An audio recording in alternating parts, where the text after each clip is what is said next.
जी हाँ दोस्तों, power star Pawan Singh का एक और बहुत ही बड़ा बॉलीवुड धमाका हम लोगों के बीच में आने वाला है। अगर आप लोग जानना चाहते हैं कि यह सॉन्ग कब आएगा तो बने रहिए हमारे वीडियो में।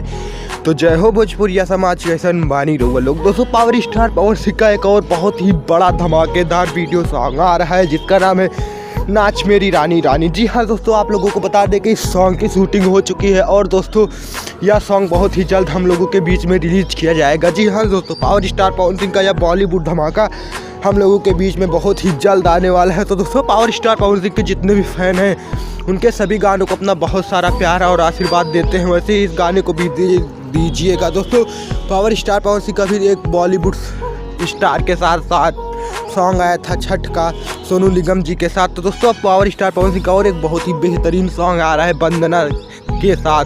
तो दोस्तों, भोजपुरी की ऐसी ट्रेंडिंग न्यूज़ जानने के लिए हमारे चैनल को सब्सक्राइब करें, क्योंकि हम अपने चैनल पर ऐसी ट्रेंडिंग न्यूज़ लाते रहते हैं। मिलते हैं नेक्स्ट वीडियो में।